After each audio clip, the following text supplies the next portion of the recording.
I'm here at an Electrify America DC fast charging station with a 2024 Chevrolet Silverado EV RST. And that could mean one of two things. I'm either doing DC fast charge recordings or I'm charging this guy up to 100% now to head out on the highway and drive a constant 70 miles an hour in my 70 mile an hour highway range test. And that's exactly what I'm doing here today. We're over 90% charged already. Once this guy hits 100%, I'm gonna hop in on her. The New Jersey Turnpike is like a quarter mile away from here.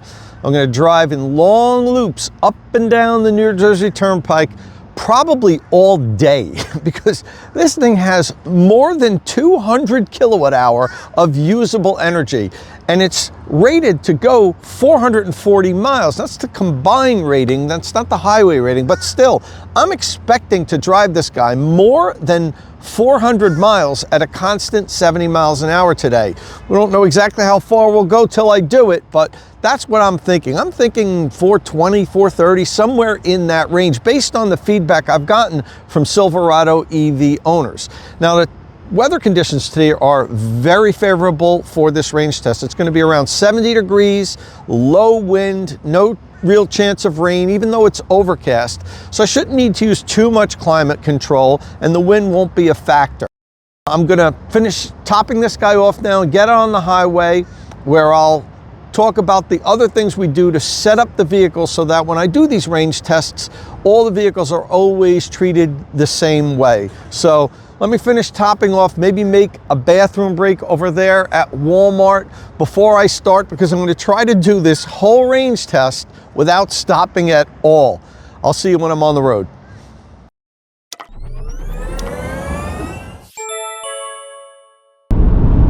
All right, so I'm out on the New Jersey Turnpike. I got my hands-free Super Cruise working, which works really well. If you follow this channel, you know I have a Chevy Silverado EV. I just got that about a month ago, and I use the hands-free Super Cruise all the time. I will say that I have turned off automatic lane change, though, because it's super lane change happy. When I need to make a lane change, I put the blinker on and it makes the lane change for me, which, as a matter of fact, I'm going to do right now. Let's see, a hands-free lane change. There we go. I was driving in the middle lane going 70 miles an hour, and I was going to have to slow down soon because a couple of cars were going slower than that, so now I'm passing them.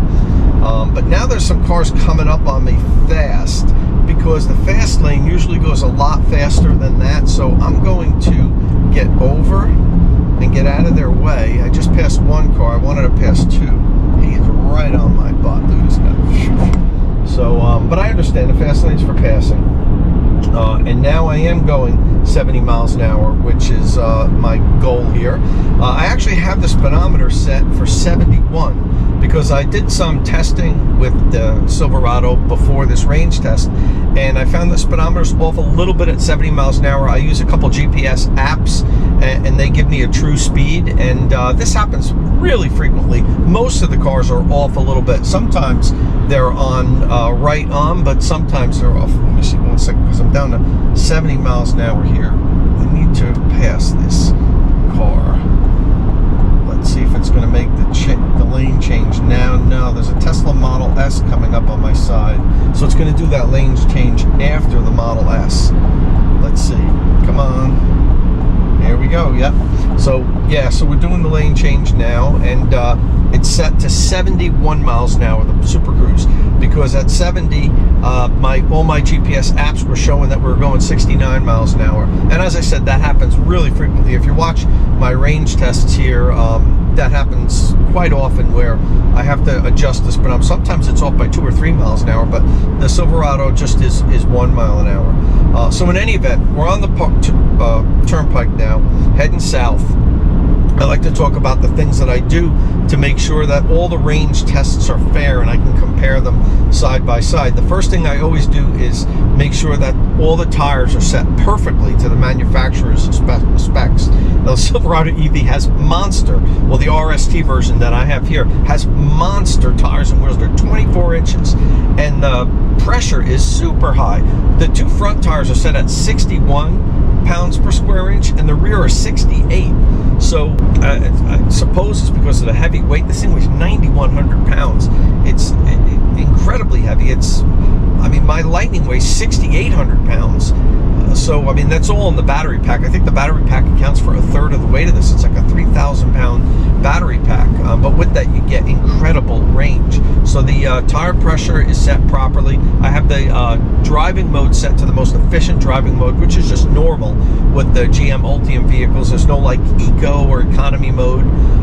And what else do I do? Set the climate control to between 68 and 70 degrees, and on the lowest fan setting. Today I have it set to 70 degrees because that seemed like what it was perfect, just to make me comfortable. I always set it just enough to make me comfortable. Actually, I'm going to get back now over to the middle lane. I passed everyone that was going slowly, and now I'm starting to get passed by the middle lane. It's not always easy on these range tests to maintain 70 miles an hour and not hold traffic up or have to slow down. So it's actually worked the whole time. There's a lot of traffic here in New Jersey. It's not like I just have open freeway, so it's a constant struggle, moving lanes and everything to maintain that 70 miles an hour. But talk about some of the factors I can't control. The weather. Today seems like it's going to be a great day. It's right now it's 68 degrees. It's going to get up to the low 70s. Wind is almost non-existent. It's like a 2-mile-an-hour wind, which is what we hope for. And I drive in these long loops. It's about a 75 or 80 mile loop up and down the New Jersey Turnpike. I use the New Jersey Turnpike because there's very little elevation change. You don't want to have a lot of elevation change in a range test. That will hurt the vehicle, even though you can, let's say, regen or coast on the way down. Climbing up the elevation change, you never get all that energy back. So that's why I choose the New Jersey Turnpike, even though sometimes I might have issues with traffic. The elevation is really flat. There's a slight elevation change heading south. We lose some elevation, but it's not that much to affect it. It's about the flattest road in my area that I can drive 70 miles an hour on, and that's why I always use this road. There's a little construction here, but it's not slowing us down, which is good. Hopefully that doesn't get worse later in the day. So, okay, so weather conditions are great. I got the tires set properly. I have climate control set properly. I reset the trip gauge. When we were at 100% charged, it was showing 475 miles. I don't think we're going to go 475 miles today. The vehicle has the EPA range rating. It's not official yet. Is 440 miles. That's the combined EPA range rating. That's what Chevrolet's putting out as what's going to be the EPA range rating, but it hasn't been certified yet. So I suppose Chevrolet has submitted all those documents to the EPA, but they haven't reviewed it and certified it yet. But typically when the manufacturer tells you this is what the range is going to be, that's what it ends up being. So, you know, I'm pretty comfortable saying the combined EPA range rating is going to be 440 miles for this version of the Silverado EV. Highway range rating would be lower. I'm guessing like maybe 420, 410, somewhere around there. That hasn't been published yet, so I don't know. So, you know, I'm figuring getting somewhere around 420, 430 today, but who knows? I've driven EVs that have way outperformed their EPA range rating, and many that don't reach it. I know when I did the Hummer EV a year or two ago, it went way further than its EPA range rating, and that's an Ultium battery pack. Matter of fact, same battery pack as this, I'm pretty sure, same size and everything. Different vehicle, so it's not apples to apples, but you know, we may very well go farther than 440 today. So it's gonna be a long day for me, just driving in loops up and down the turnpike. But listen, I don't mind it. It's actually, these range tests, while they can be a bear when the vehicle has long range, I do enjoy doing them. They're not as bad as I sometimes whine about. All right, well, I'm going to check in when we're at 75% state of charge. We'll see where we're at that point, and then of course I'll make guesses on what we're going to do for the rest of the range test, and my guesses will be wrong, as they always are. Oh, but before I cut out here. I'll talk a little bit about the Silverado. So I said I have the hands-free Super Cruise on, which works great. There's a little bit more wind noise I noticed than my Ford F-150 Lightning. I own a Ford F-150 Lightning, so that's the vehicle I'm using to compare this with. And also, the ride is a little bit more harsh in the Silverado. It's a little bit stiffer. I think the suspension is beefier to handle all the weight of that battery pack. Again, you know, like I said, this is, I don't know, 2,400 pounds more than my Lightning, and it's the same size vehicle.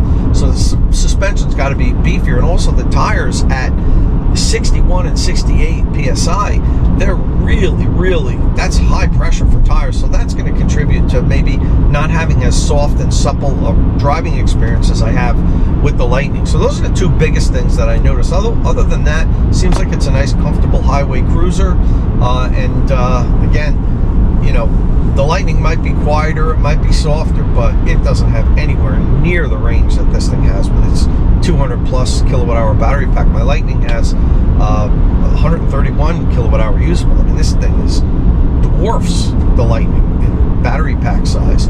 Performance wise, the Lightning is a little bit quicker than this. Even in the wide open watts mode, where you get that boost for the full power, you press a button on the drive screen mode, makes a noise, and you get full power, and it's powerful. Don't get me wrong, this is not slow. This thing launches, it goes 0 to 60 in like 4.1 seconds, but the Lightning's a little bit quicker, a little bit more torqueier. You know, you stomp on it, you get that little bit more of that rush pushing you back in the seat with the Lightning than you get with the Silverado, but it has more than enough power in this truck than what you ever really need for a truck. So all right, we will check back in at 75% state of charge.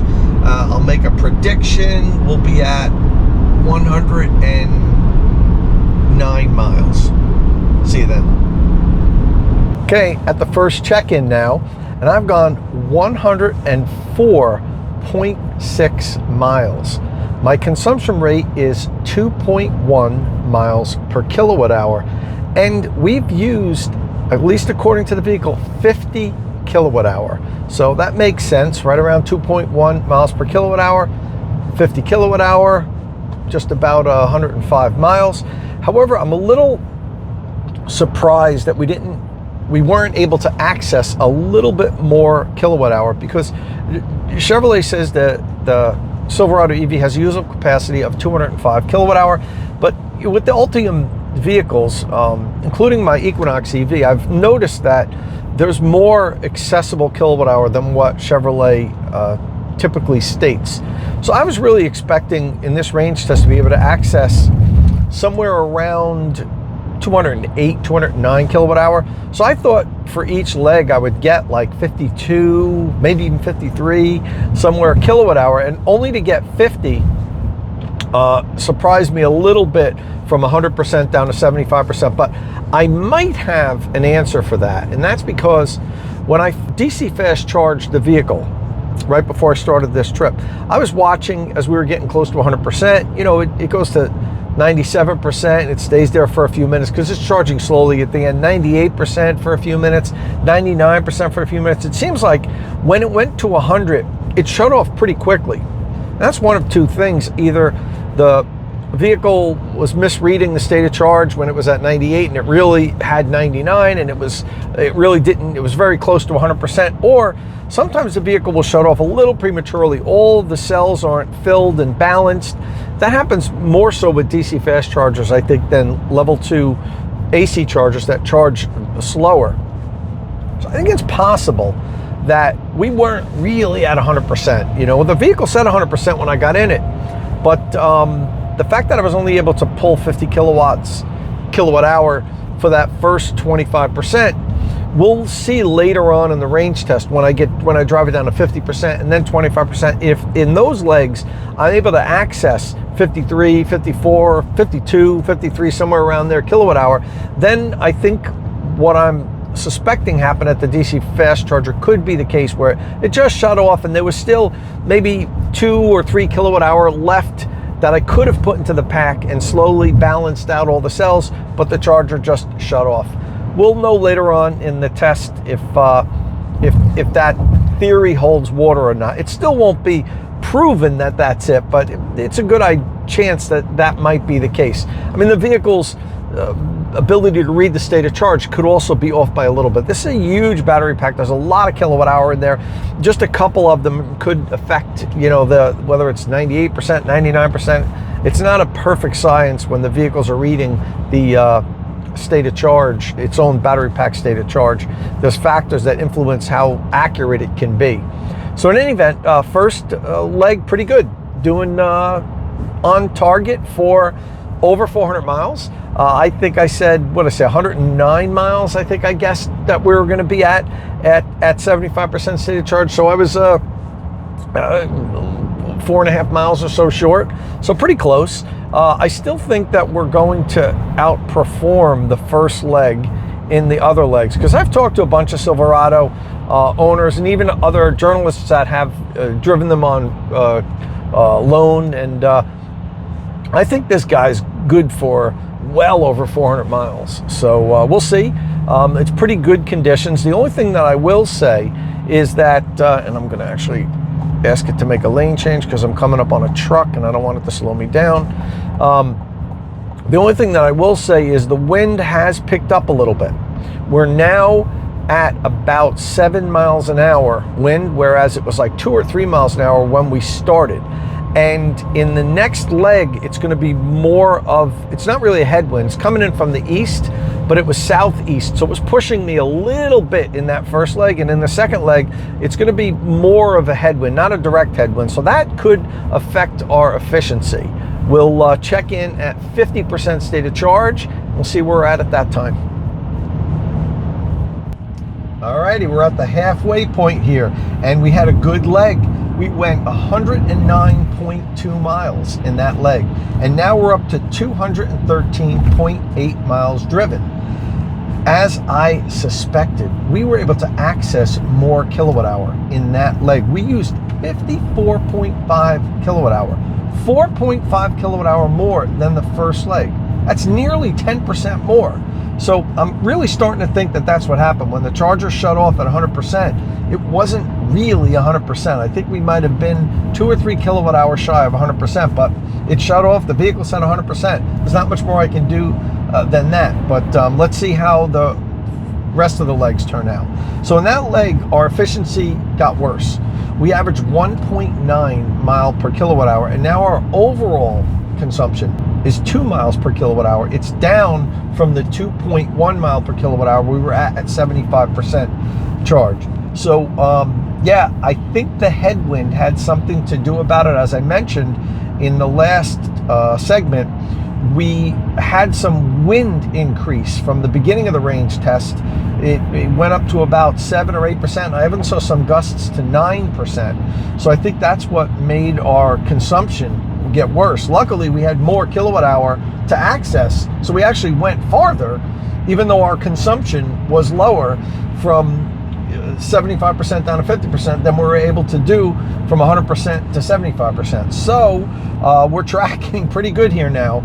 We're on course for like, 425, 430, really close to the 440 combined EPA range rating. So the Silverado EV's killing it. This bad boy with its ridiculously large battery pack, they're killing it with kilowatt hour, is really chugging along. I can see how this could really do it for a lot of people that want a pickup truck, want an electric pickup truck, but they're worried about the range. Maybe they're doing towing. Now even this with its huge battery pack might not be as good as a combustion vehicle for, very long distance towing at high highway speeds with heavy loads that you're towing. If you're going interstate, if you're going 600, 700, 800 miles, you're still going to have to stop to charge, and there's not very convenient charging stations for trucks with trailers. You can get to them, but sometimes you're blocking half the parking lot or whatever. So even with this incredible range, there's still going to be instances where an ICE pickup truck would be better suited for work. And as big of an advocate I am for electric vehicles, you have to be honest, there are use cases where combustion vehicles are just better. You can't lie about that. But the fact that the Silverado has such a huge battery pack, it can now service even that many more customers, a higher percentage of pickup truck owners than even the Ford F-150 Lightning could do. Now, my Lightning's range is fine for me. I go 300 miles with that. There's very few times when I actually need to use a DC fast charger. I can go interstate without having a problem, but I'm not using it as a real work truck. I use it to haul stuff and everything, but I'm not out there towing trailers and loading it up every day with 20 sheets of plywood and so forth. So it works for me. This will work for a lot of people. The battery is so big, it goes so far. It's going forever. It's like I've been driving for over 3 hours now, and I've just gone a little more than 50%. So this can outlast just about anybody. And by the way, talking about outlasting, I've been very good. I didn't have my morning coffee this morning, and I'm hoping to do this whole drive without having to stop at all for a bathroom break. Because when you stop and turn the Chevrolet vehicles off, the gauge that counts your kilowatt hour, the energy gauge, resets. So then I'd have to take a picture of it and then add the two with the final results. And I don't want to have to do that. If I have to, I will, but I'm trying to make it so that I get a good clean shot at the end with all the kilowatt hour that was used for this entire range test. It's going to be like a 6-hour drive, maybe a little longer. So far, so good. I'm halfway there, and don't have any need to make any stops just yet. We'll check back in at a 25% state of charge when we're 3/4 of the way there in another more than an hour. And I tell you, I would never thought that I would yearn for the days of 25 kilowatt hour battery packs. But they were easy to do range tests with, I'll tell you that.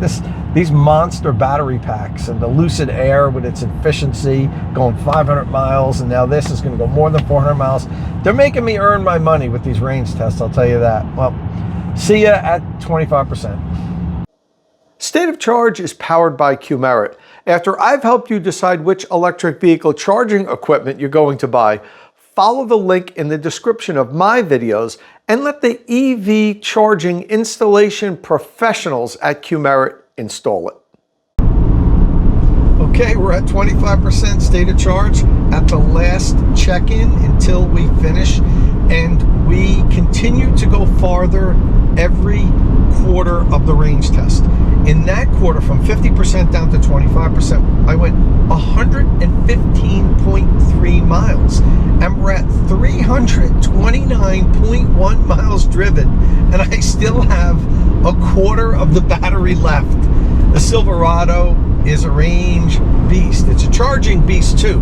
We'll get into that later. I'm doing a bunch of charge recordings on it. Man, can this thing suck in the kilowatt. But yeah, so the energy that we've consumed so far is 159.8 kilowatt hour. Again, more than what we've taken in for each quarter. In that quarter, we used 55.3 kilowatt hour. Our overall consumption now is still at 2.0, but in that segment we averaged 2.1 miles per kilowatt hour, same as we did from 100% down to 75%. I think that's because on this leg, for the most part, I wasn't driving into the wind as much as I was from 75% down to 50%. If anything, it was pushing us a little bit, so that makes a big difference, especially with a big boxy vehicle like the Silverado. All pickup trucks, they're not very aerodynamic. You're pushing a lot of air out of the way, and if you have wind coming at you at 6-7 miles an hour, that's you're gonna pay for it more in a pickup truck than you would with some sort of a low slung sedan like a Tesla Model 3 or Hyundai Ioniq 6. Something like that can cheat the wind. You're not cheating any wind in a Silverado EV or my Lightning for that matter. So yeah, we're well, by now I'm at like 350 miles because that was a few minutes ago, and still got a ways to go, probably an hour plus of driving to go.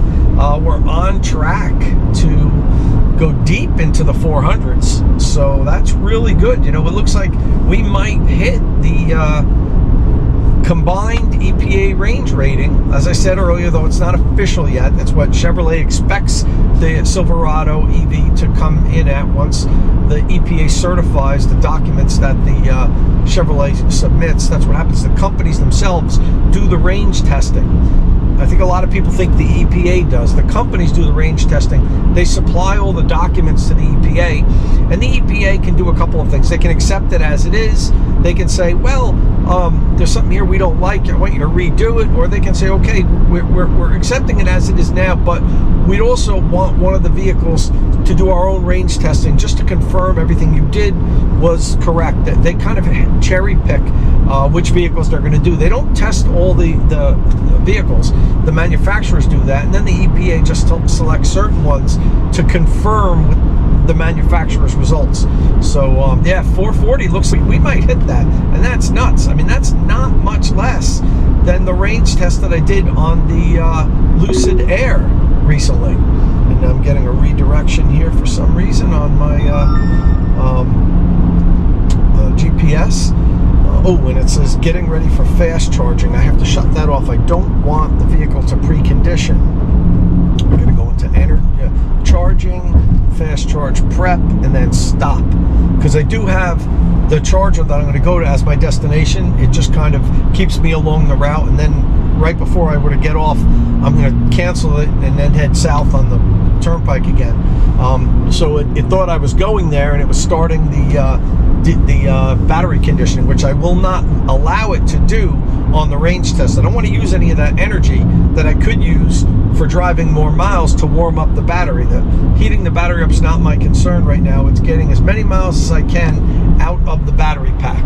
So yeah, we're going to continue rolling on. I will stop, not stop, I will check back in probably as I'm just about done, when I have a mile or two left and I'm off the highway and driving to the Electrify America DC fast charge station. I'm going to be charging up at the same station where I charged at this morning, where you saw me in the beginning of the video.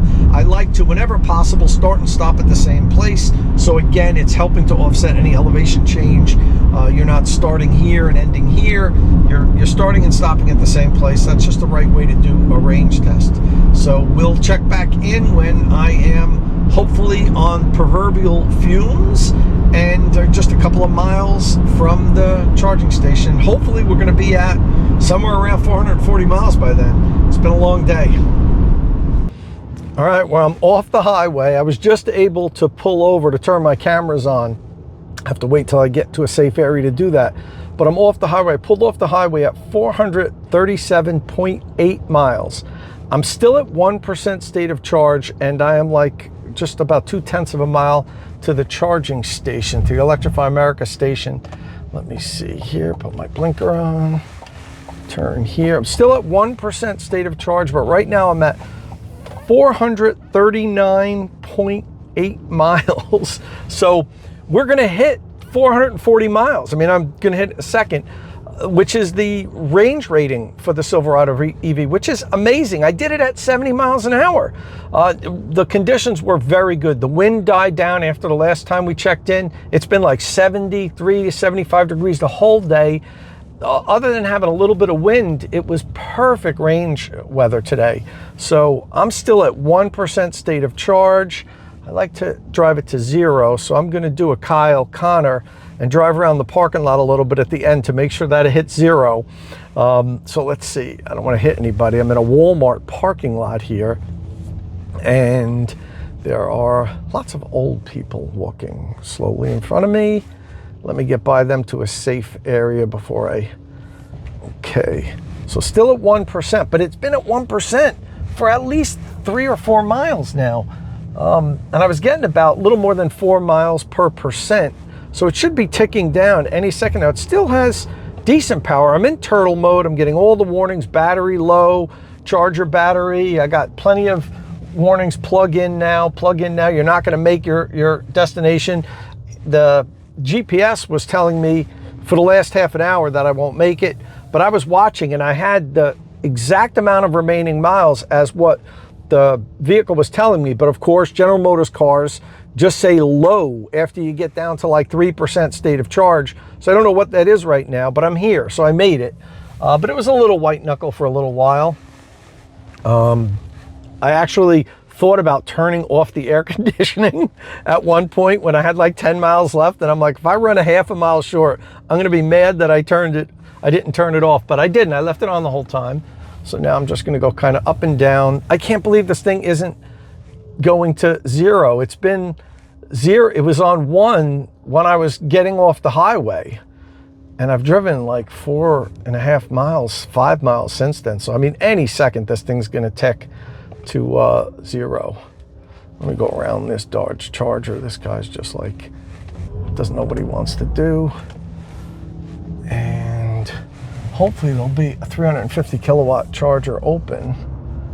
Let me see. No, of course not. There is. Oh, of course, there's an ID4 at the station that I need, and there's 150 kilowatt stations open for him to charge on, but of course he'll take the 350. We need charging education. People don't understand. I was at an EVgo station the other day, and there were 2 Chevy Bolts charging at 2 of the 350 kilowatt DC fast chargers, and the 2 100 kilowatt DC fast chargers were empty at the EVgo site. The Bolts could have been charging there just as fast, but no. People don't really understand this whole charging stuff. I don't blame them, because they probably think it's faster because the number's higher, but I don't know whose job it is. The automakers, the networks, you know, the charging stations should have a sign on them or something that kind of helps people understand what's going on. It's just a little bit of everything. I try to do my best on State of Charge to explain that to people, the people that watch it at least, but there's so much misunderstanding when it comes to DC fast charging. I can't believe it's still at 1%. It's been that way for like 6 miles now. But anyway, now we're at 440.7, which is just nuts. The Silverado has tremendous range. And I know a lot of people are gonna say, yeah, but that's because GM put in a, whatever, 220 kilowatt hour battery pack, which, talking about the size of the battery, wait till you see how much I pulled out of the pack for this range test. It's way more than what GM advertises it has. And they'd be right to say that, yeah, well, anybody could just put a huge battery in a car and it'll go far. I get that. They're partially right there, but GM did it. You know, they're the ones that actually said, you know what, customers are asking for range. Our truck customers want to go 400 miles. And when they're hauling stuff and towing, that 400 miles now becomes 300 miles or even 275 miles if it's a heavy trailer. So GM went out and said, you know what, this is what the people want. We're going to give it to them. Now, you know, at what cost? This damn thing weighs 4.5 tons. And it's a brick going down the highway. So efficiency wise, we're going to finish up with 2.0 miles per kilowatt hour. It only gets 2 miles per kilowatt hour on highway in ideal circumstances. In the winter, this is probably down to like 1.5 miles per kilowatt hour. So yeah, it's not efficient at all, but it's what people want. People are asking for range, particularly truck customers. A lot of truck country here in the US is Midwest. Well, pickup trucks are popular everywhere, but a lot of people in the Midwest have them, and you know, you've got to drive 80 miles to go to the grocery store in some areas. So you can't live with an EV, or particularly a truck, if you want it to do work, if it can't do the duty that you need it to do. So, you know, I understand both sides of that. People say, you know, 250 kilowatt hour battery pack, or however, whatever the gross size is. I don't think GM reveals what the gross size is. Has to be like at least 225, 235, because I pulled over 210 out of it today, and that's not nearly the full capacity. They hold some in reserve, and it's still 1%. This is nuts. I'm going to just circle around the outside of the parking lot. In any event, you know, I'm not knocking GM for putting this huge battery pack in there. I know a lot of people don't like it, but it's what people want, and this thing is a range beast. And another thing that you get when you have such a large battery pack is you can then charge it really fast. You can pump kilowatt hours into it because of the pack size. It can handle more. The C rate is still low with high charging. I've already done charging tests on this. Was shocked at how long it held. It held 350 kilowatts, I think, all the way up to 50%. That's nuts. 350 kilowatts up to 50% state of charge, and then started tapering off. I think my 10 to 80% charging session averaged over the whole session. God, I forgot, I don't want to quote the number, but it was a ridiculous number that it averaged over that whole charging, over that whole session, like over 300 kilowatts from 10 to 80, which is crazy. It's a huge pack, but that's a benefit you get. You get a lot of range, and you can pump the kilowatt hours in at a really fast rate. Listen, I'm going to call it at this. This is nuts. I'm not going to keep just driving around the parking lot. We're at 441.3 now, and it has to be ready to tick over to 0 at this point. I mean, I've driven like 6 miles at least on 0. Now this is the spot that I need to go in. These are the 2 stations are taken by ID4s, and there's 3 other stations open, 150s, but the 2 350 kilowatt stations, just ID4s parked there. So I'll probably be sitting here for a while to check it out, but let me take a picture of the final stats here. Okay, so I want to get the energy use here. 213.7 kilowatt hours. We went 441.4 miles. My average miles per kilowatt hour is 2.0 miles per kilowatt hour. And in that leg, I drove 112.1 miles. Great showing for the Silverado. This thing's a range beast. It's a charging beast. I think owners are going to really like it. It's, you know, Chevy did a great job with this. There's some things I don't like about it. I'm going to talk about that in another video. I'm going to do a side-by-side comparison with my Ford F-150 Lightning and talk about the things I like on the Lightning and the things I like on the Silverado. But GM did a good job with this truck. You know, they picked up on some of the shortcomings of the Lightning. They made the improvements that they should. It's got the mid-gate, so you can open up the back and fit even more stuff. I think it's 10 feet, 10 inches of cargo you can load up in there. This is a useful work truck, and with this size battery, you can really go far with it. So good on GM. I think they did a nice job with this. I've been really impressed with it so far. So I'm going to do a quick wrap up back at home, though. I'm going to get all the data from today's drive and put it on a sheet so we could just take a look at a summary of it before I wrap up. Well, that's it for here now. I'm just going to sit here and wait so I can plug in and charge. I'll see you once I have all the data compiled on a sheet. All right, so 441 miles at 70 miles an hour, and it still had some truce to go farther. When I turned it off to plug into the charging station, the display tells you how many remaining miles. You lose that on the GM vehicles. Once it gets under, I think 3%, I mentioned that in the video, it just says low. They take away your remaining miles. Terrible policy by General Motors. They do it on all their vehicles. Can't understand why. The only manufacturer that does this. Terrible policy. But when you turn the vehicle off, then it tells you what the remaining miles were. And it said that I had 2 miles remaining. So I could have driven a little bit farther on that for sure. And as I mentioned earlier in the video, I don't think that I was really at a true 100% when the DC fast charging station shut off. I think I was closer to 99%. I really think I could have squeezed a couple more kilowatt hour into the pack. If I had been able to plug into a level 2 charger at that point, I think it would have charged for a little bit longer. And you could see in that first segment from 100% down to 75%, I only used 50 kilowatt hour. Look at all the other segments, much more than that. I just think that that's because it wasn't 100% at that point. So even if I were able to squeeze in, let's say, another 2 kilowatt hour, this would have ended with 450 miles, which is just bonkers for a big full-size pickup truck. It's the furthest I've ever been able to drive in any electric vehicle other than a Lucid Air. So, you know, I know it's a giant battery pack. You know, I know that the consumption rate's not great. The efficiency is not great, 2 miles per kilowatt hour. But this is a work truck. And like I said in the video, people asked General Motors for range. They said, you know, if you want us to buy a pickup truck to use for work, for use for towing, for use for hauling, we want it to be able to do what we need it to do. We can't worry about, you know, calling it quits 2 hours earlier in the day because you need to plug in and charge. And General Motors listened to them, and they responded by putting in a gigantic 200 kilowatt hour plus battery. They say that the usable capacity is 205, but as you can see in this video, I pulled more than 213 kilowatt hour out of the pack at 70 miles an hour. All right, so that said, let's go and look at all the final stats of this range test. Okay, in the first segment from 100% down to 75%, I went 104.6 miles, and I used 50 kilowatt hour. And at that point, we had an average consumption of 2.1 miles per kilowatt hour. From 75% down to 50%, I drove 109.2 miles.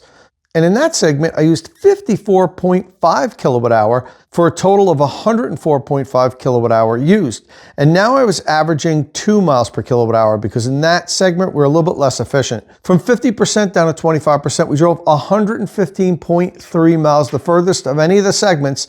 And we were now at 329.1 miles driven that day, and I still had 25% of the battery left. That's just bonkers. In that segment, we used 55.3 kilowatt hour, and our overall consumption now was at 2 miles per kilowatt hour because in that segment we did pretty well. We averaged 2.1 miles per kilowatt hour. And the final segment from 25% down to, well, I have 0 here, but really it was a 1%. I drove 112.3 miles for a total of 441.4 miles.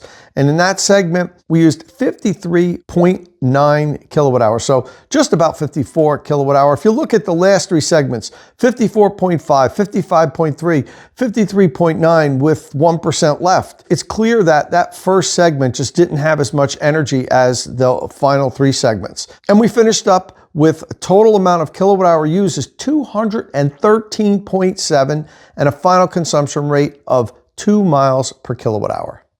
So if you want an electric pickup truck and range is really important for you, maybe you tow long distances, you haul heavy things for long distances, you use it for work, there really is no better option than the Silverado EV. The new Rivian R1T with the Max Pack can probably get close to 400 miles depending on the conditions, but it definitely will not go as far as the Silverado, and the Silverado is a better work truck, quite honestly. If you need to travel very long distances, this is probably the pickup truck for you. And it's a great truck. There's so many things about it that I absolutely love. There's so many areas that it does better than my Lightning, which I love. There's a few shortcomings. I think that the Lightning nails it a little bit better than the Silverado.